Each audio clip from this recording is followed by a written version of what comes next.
You're listening to Engineuity, the podcast that dives into the wonderful world of everything industrial.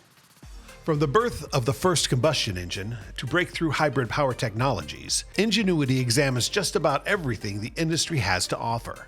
The podcast provides a platform for industry leaders, engineers, scientists, and small business owners to educate listeners about past, present, and future industries across the planet.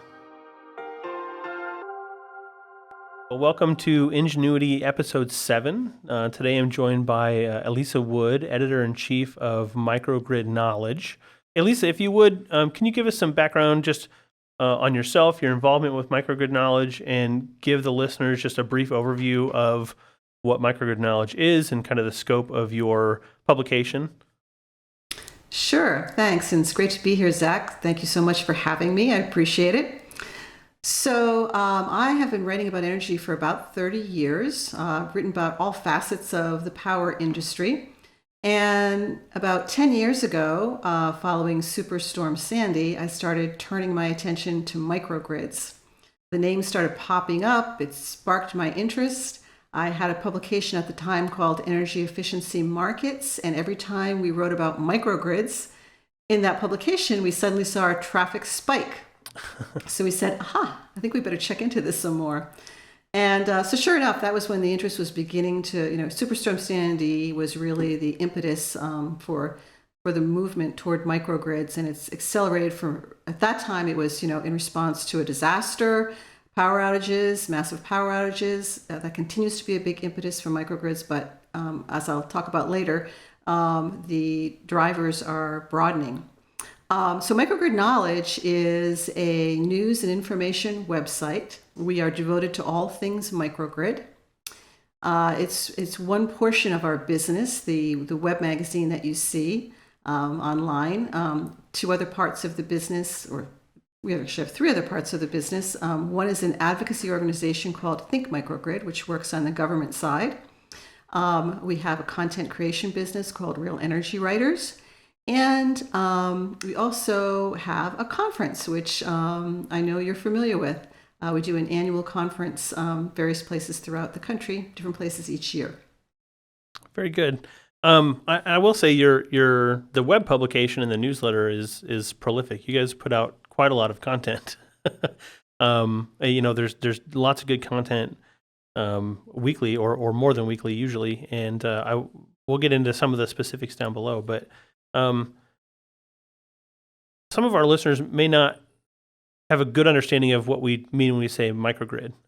So can you kind of summarize the scope and range of different things that are considered to be a microgrid, or help define what a microgrid is for us? Yes, and those who don't know what what microgrids are in good company, because it turns out, we in our sort of energy world here, we certainly know what they are, but there's a lot of people out there that still don't. There's an organization called the Civil Society Institute that does regular surveys of U.S. voters to see what their thinking is on microgrids. And most of their thinking is that we don't know what it is, although then when they're told what it is, it's very interesting because they become very intrigued and supportive of the idea, particularly around the idea of local energy and local control of energy. So what is a microgrid? A microgrid is a self-contained unit of energy. Let me describe it this way. This is probably the best way. If you think of the grid, a microgrid is a miniature version of the grid. It has generation, it has wires, it has customers. It's a small version. So you might find a microgrid, for example, on a college campus. So it would provide, you might have several forms of generation. Maybe you'd have solar, and you'd have some natural gas or diesel fired generators. You might have fuel cells. You might have batteries. So the microgrid is able to organize and manage all of these assets and provide power to the college. Often microgrids are thought of as backup generation.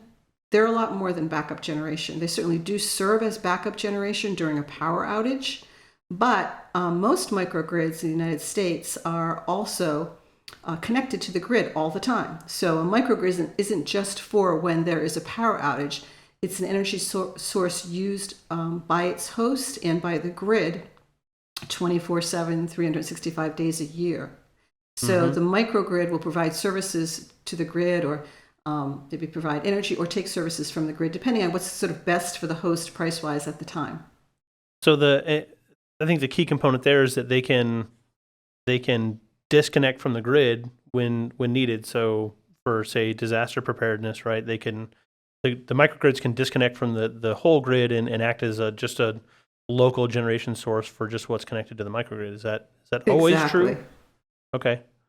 Not always true. I mean, some microgrids aren't connected to the grid at all. But a key definition of a microgrid is that it can connect or disconnect from the grid, and that's one of the things that distinguishes a microgrid from, say, a solar panel and battery. That simply provides power for the house or building or whatever, while a microgrid can go back and forth between the grid and the customer, the host. So what happens is when there's a power disturbance on the grid, it basically can sense it coming, and it will disconnect so that the host doesn't lose power. Right. So what is the range of different sizes of microgrids? I mean, it seems like you can definitely build a microgrid that is like residential home scaled if you want to. And what's the upper range? What are the larger microgrids out there in terms of power capability? Oh, so there's really people ask that question a lot. There's no definition that I'm aware of in terms of maximum size of a microgrid. I mean, I've seen, microgrids on the books for 100 megawatts. And some people say, well, that can't be a microgrid. And other people say, yeah, it's a microgrid. Because, again, it can disconnect or connect from the grid. Is it a mini grid or a microgrid? I don't know. But most microgrids are smaller. They'll tend to serve one. If they serve one building, we call them a nanogrid. If they serve multiple buildings, we call them a microgrid. So your typical microgrid, is more likely to serve like I said, a campus or a commercial industrial building. We see them a lot on military bases. So yes, size varies quite a bit. Okay. Well, so what are the different motivations behind deploying a microgrid? We've talked a little bit about disaster preparedness, but I also see a lot of discussion about carbon reduction and meeting sustainability goals with microgrids. Can you talk a little bit about how a microgrid helps companies or universities meet sustainability goals, and what's the green side of a microgrid? Yeah, that's become a more common reason recently for people to install microgrids as a way to achieve their sustainability goals, their ESG goals. It's interesting. There's a company called Bimbo Bakeries. They're a Mexican-based manufacturer of baked goods, very popular ones like Edmonds and Sara Lee and some others, Thomas's English Muffins. And they recently installed microgrids at their California plants, and their sole purpose was pretty much sustainability goals. That was their primary purpose for putting in those microgrids. So the reason people are using microgrids is because it gives them two benefits at once. So you could perhaps, rather than having a microgrid, maybe you'd go and sign a power purchase agreement or, contract with a large solar field or wind farm to achieve your sustainability goals. But you won't get the resilience. You won't have the backup power when there's an outage. So These companies see a microgrid as having a nice dual purpose. Okay. And I suppose you can kind of dial in exactly how green you want your microgrid to be, right? Versus, with however much wind or solar or, whatever suits your needs for that local area, right? Very good point. So you can, a nice thing about a microgrid is you can decide what kind of resources you want to have in your microgrid. There's no set kinds of generation a microgrid has to have. We see a lot of microgrids with solar storage and generators. We see microgrids with fuel cells. We wrote today about the DOE is looking at microgrids that use nuclear power. So yes, so you may, when you decide to develop a microgrid, you may say, hey, to your development partner, My goal is maybe not so much price or not so much resiliency, but I really want to have green energy, which is becoming a more and more common reason that people want microgrids. So you can choose, to have solar, wind, whatever, to ensure that you have green energy. Yeah. Well, it also seems to me that every time a microgrid is deployed, the grid as a whole gets a diversity bump, right? I mean, you're no longer reliant on a single large generation facility for your area or region, but you now have a bunch of other generation sources that are a lot more diverse and more dispersed geographically as well. So that's gotta be a big benefit for the overall grid as well, right? Yes, absolutely. So, there's a lot of concern that the grid has a single point of failure, basically. Right. Maybe not a single, maybe a few points, but the point is that we have this massive grid that is subject to and has been subject to cascading failures. Mm-hmm. So building many microgrids on the grid helps prevent that from happening. Yep. You will not lose power if that happens. Yeah, that is one of the benefits to the grid. Another benefit that's really interesting is, we're hearing a lot of talk about renewable energy and its intermittency, and the fact that the sun suddenly stops shining and the wind stops blowing and the energy just ceases. And the nice thing about a microgrid, and this is occurring now, is that it can very quickly inject power to the grid at a specific point when that happens. Mm-hmm. So I think we're going to see, we see most microgrid customers now as commercial, industrial, or universities or military or communities, but I think more and more the grid itself is going to become a customer of microgrids.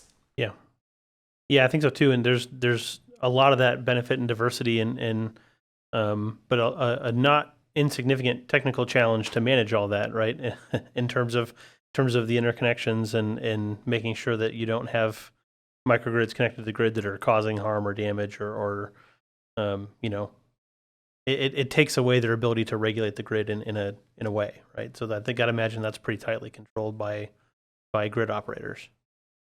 So somebody once said to me that microgrids are an engineer's dream and nightmare. Yeah, that feels right. Yep. So that's true. There is more complexity as we add more distributed energy to the grid. There's more to think about. The utilities are trying to gain more visibility into the grid through DERM systems, so that they can manage all of these, not just microgrids, but EVs and solar and storage and so much that's changing. And I think I don't think that's something we need to shy away from. I mean, that's kind of the nature of technology, right?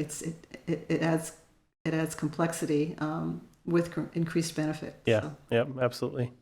Well, the other use case that I've seen for microgrids is, say, remote communities. Communities that it's either not practical to connect them to the grid or maybe not safe to connect them to the grid. Are you seeing much development in that area as well, or are most microgrids being deployed today just grid connected microgrids? It really depends on what part of the world you're in, but no, there are a lot of remote microgrids. That's a very important market. When we talk, the lower 48 states, we tend to talk more about grid-connected microgrids, although there are some remote microgrids as well in the lower 48.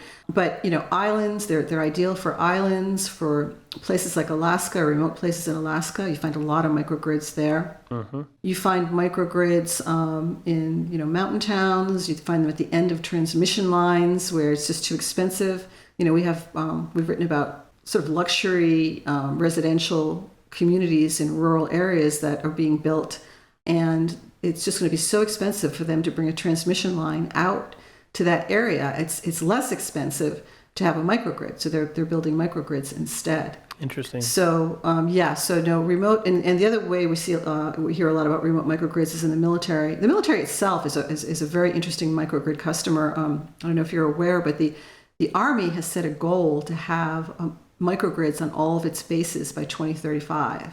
The military has been one of the bigger and earlier supporters of the technology for obvious reasons. Mm-hmm. It's a matter of safety, matter of national safety. So they're on bases, and those are typically grid connected. But then also the military in remote operations has begun using quite a few microgrids, and often they're mobile microgrids. Right. so they can be moved around quickly. Right. Well, I wanted to change gears and talk a little bit about some of the incentives. And actually, since we wrote some of the show notes here, the Inflation Reduction Act has passed the House and the Senate, and I don't know that it's been signed yet, but certainly on the way to being signed at least. Given where microgrids are in terms of their adoption and how pervasive they are in the industry, there seems to be quite a few incentives in both the Inflation Reduction Act and also the Infrastructure Investment and Jobs Act that was passed back in 2021. Can you talk a little bit about those two acts specifically and what kind of incentives or funding there or credits there are available for people looking to deploy microgrids?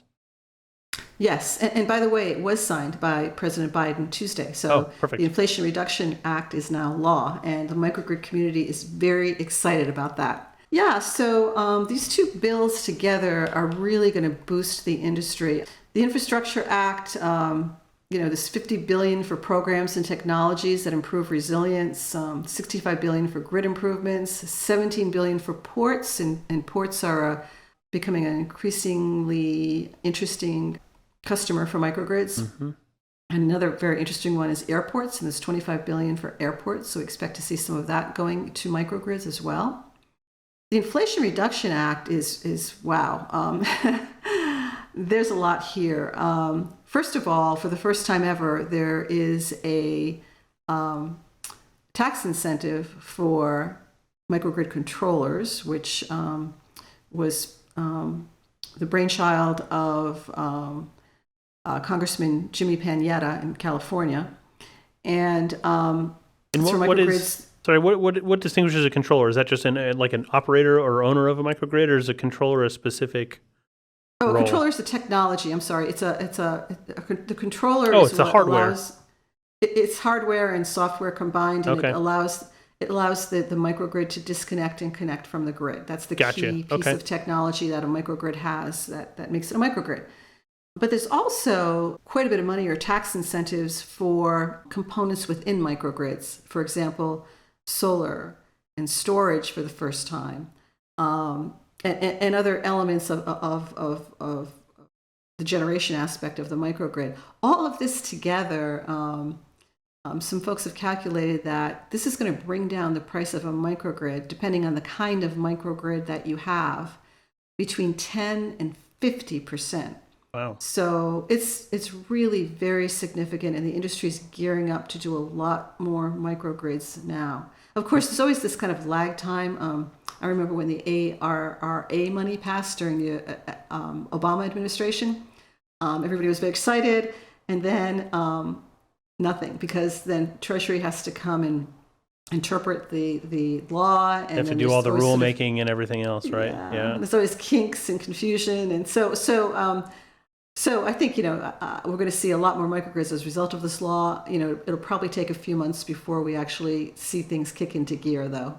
Yeah. Not to say it's not already in gear, because the industry is moving pretty fast already. Yeah, it seems that they've got a pretty good head of steam going, and that, these types of federal programs will just, continue to boost and put more pressure on getting stuff deployed.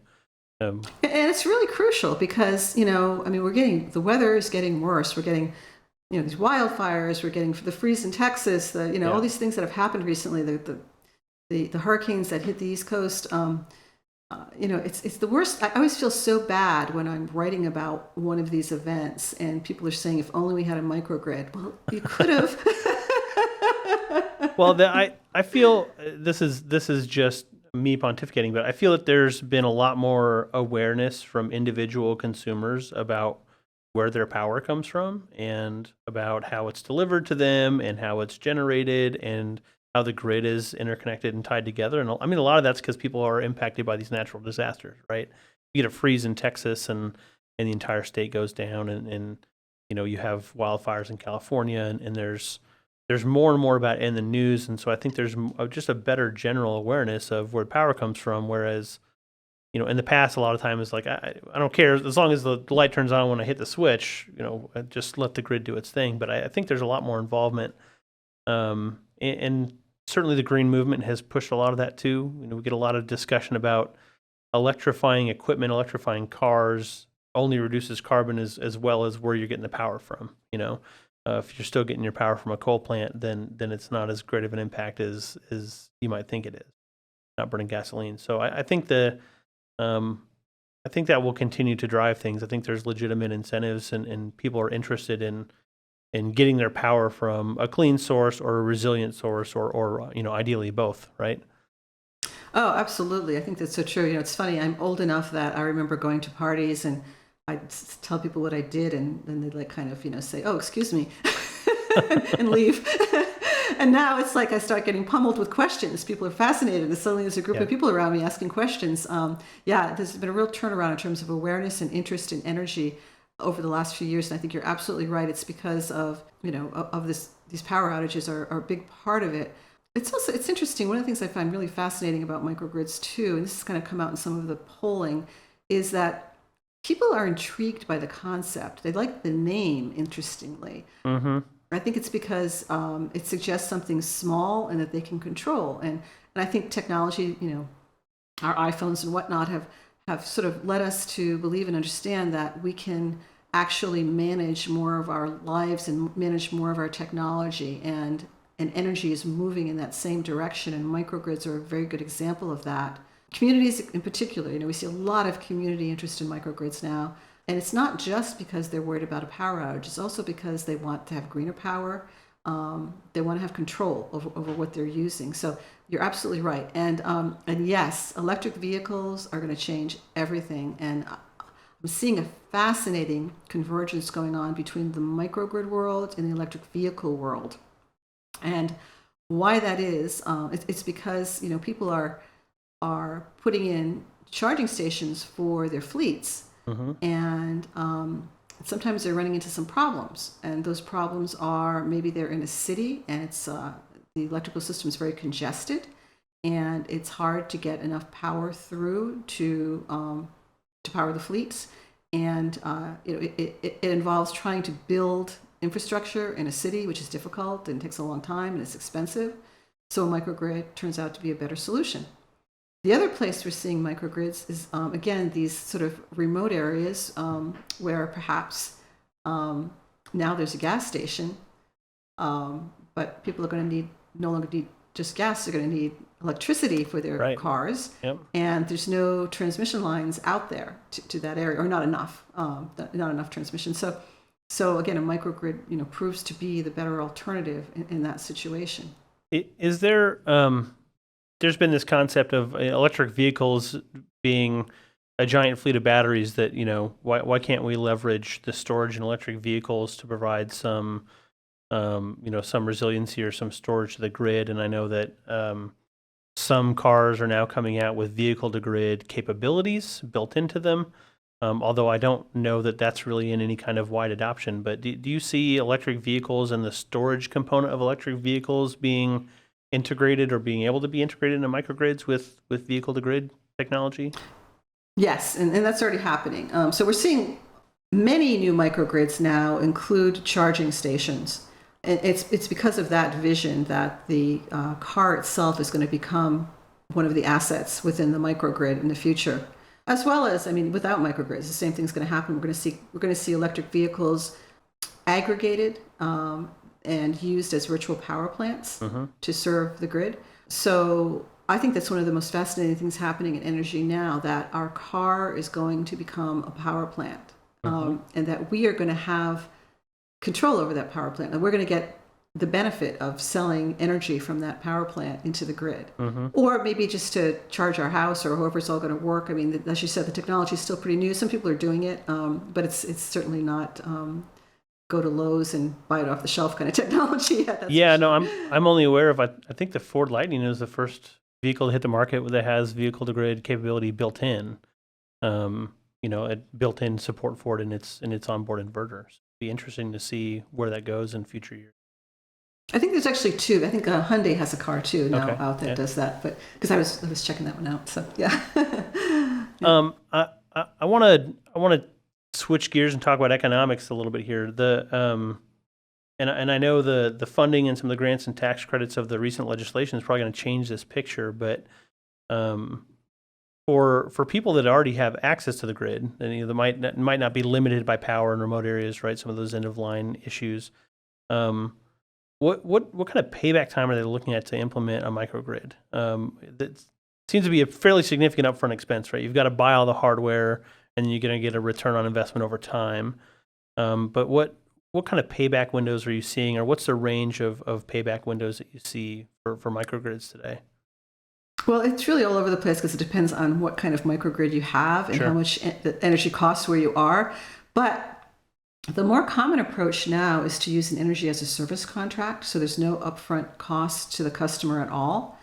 So what happens? There's also called microgrid as a service. It's modeled after the same concept that was used for solar with the power purchase agreements. And so basically, as a consumer, you don't put any money down at all. A company comes and installs the microgrid. They own the microgrid. They operate the microgrid. And they leverage the microgrid with the grid in order to gain best pricing. Or they can also use it other ways, like to gain best carbon reduction. But these are all the things the controller can do. But a common one is for pricing. So those companies try to structure contracts so that you either are paying less or no more than you would to your utility over the course of the 20 years or whatever the contract runs. So in that case, you're seeing savings right away. Now, they can't always do that. It just depends on what the cost of power is where you are. In some places, like if you're on the coast, power's high, Right. Power costs are high. If you're somewhere in the middle of the country, it may be pretty cheap.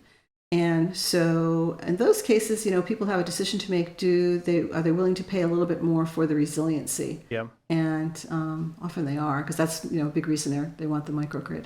So is it that I'm assuming then that you see most of the microgrid activity on the coast, then just because of the cost per kilowatt hour of power today? Absolutely. There's a map that the Department of Energy has on its site of microgrids they've tracked. It's not all the microgrids. It's just ones they've been able to track. Not all. There's no central repository for microgrids.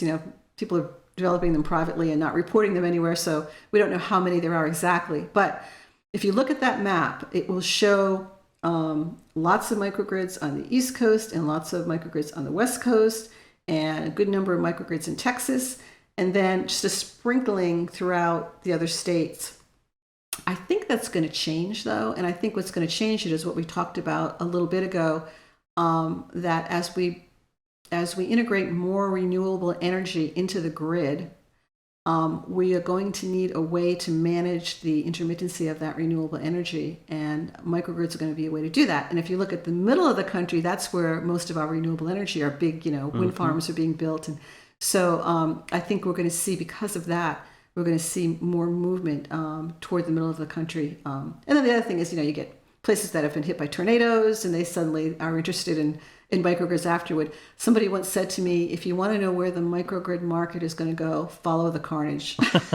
Yeah, that's probably true. I just pulled up that map, and you're right. It's almost all in California, the Northeast, and in Texas. Yep. And in Texas, those tend to be smaller projects. There's a lot of small natural gas-fired microgrids in Texas. The sort of more complex microgrids tend to be more on the coasts. Yeah. Yeah, cool. Looking around here, there's one in Lincoln, Nebraska, not too far down the road. It looks like 29 megawatts. That's a decent size. Cool. That's a good size one. Yeah. Well, maybe we can link that map in the show notes. Very interesting map to take a look at.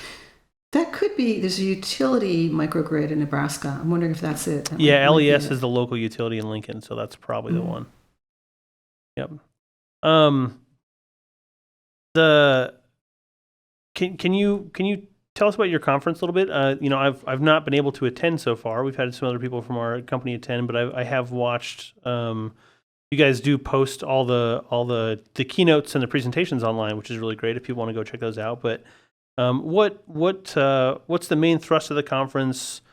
What type of people should consider attending the conference, and what types of what vendors or entities do you have normally attend that conference?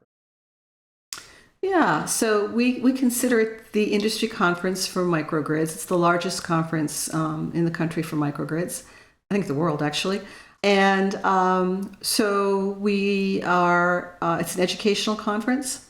The attendees are people who are researching microgrids, potential customers of microgrids, and people who provide microgrids, the developers, the equipment manufacturers, utilities come. Again, many of those utilities are building microgrids. We also have policymakers there who, of course, with energy, I mean, policy makes markets, so they're a very important component. We actually, at our last conference, we had a half-day Think Microgrid workshop before the conference, which was really well attended. A lot of interest in microgrid policy these days, and then engineers and people who are developing new technologies, and investors are also there. We always have an investor component, a financial component to it. So it's the microgrid universe basically that comes to the conference. It's usually a 2-day conference. This year we're going to have it in Anaheim, California, and In date, 23? I'm sorry, not this year. You're right. Yeah. 23. Our next conference is May 16th and 17th. It's Microgrid 2023, and that's in Anaheim, California. We hope everybody can make it.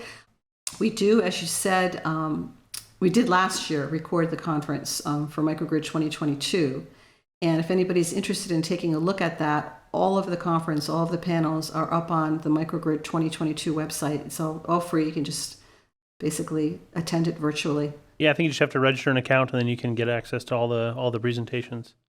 Yep, that's right. Very good. Okay, I know we've talked a little bit, but I think in conclusion, I'd just like to get your opinion on where you think microgrids are going. And I know that's a really open-ended question, but are we looking at a future where the grid, as it were, is more a collection of microgrids that are networked together, or should we expect further dispersion of power generation, or are we still going to have a situation where we have large centralized power generation for a long time, and microgrids will be a component of it, but the main structure of the grid is going to stay the same? How do you see that changing over the next, I don't know, let's take a 20-year time frame? I think that the movement is going to be toward a grid of microgrids because of the efficiency that can be created by having several microgrids working together. We're already seeing some experimentation with that in Chicago, the Bronzeville microgrid, which is a project of Exelon. They are connecting microgrids there, and basically they're a good demonstration project for that. So energy futurists they don't envision the grid going away. They envision the grid serving as a backbone, and the grid of microgrids working with that backbone. So most of the time you're getting energy from your microgrid, or maybe the microgrid down the street. Maybe your wind turbines have slowed down, but there's energy to be had from the microgrid down the street, or the next community over, or whatever. But the idea is that the microgrids can all talk together and make automatic decisions about what's the best flow of energy, the least expensive flow of energy, the lowest carbon emissions production of energy, the most efficient production of energy. So it's this intelligence, a lot of AI experimentation going on with microgrids. So this intelligence will, and I think that's an important point, maybe I didn't bring that out enough, is microgrids are really considered, of the distributed energy technologies, the most intelligent, meaning most sophisticated controllers and software. They can do the most things. So that intelligence brought together, with many of them working together, is seen as the most efficient future grid. So yes, I think that's what we're going to see. We're going to see a backbone of a main grid that's a backbone, and then a grid of microgrids in action. Well, the microgrids appear to be a really interesting nexus point for, like you said, artificial intelligence, advanced control technology, all sorts of different types of new power generation technology, all getting pulled together under this concept of the microgrid. So I think you've got an interesting future ahead of you following this industry with microgrid knowledge. Thank you very much. And I appreciate being on this show. It's really very interesting. Enjoyed our discussion. I'm glad you could join us. Thank you very much. And anyone that's interested in more information can find everything up on microgridknowledge.com. Is that right? That's correct. Is there any other place on the internet you'd like to be found? Well, I'm on LinkedIn. You can look for me there. You could also check out our Think Microgrid website, which is the government policy. That's the advocacy piece? Yes, that's the advocacy piece.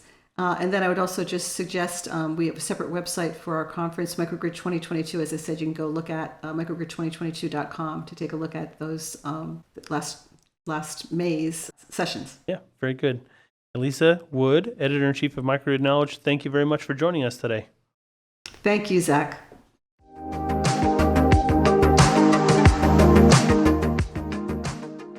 Thanks for listening to Engineuity. We record and release a new episode every month.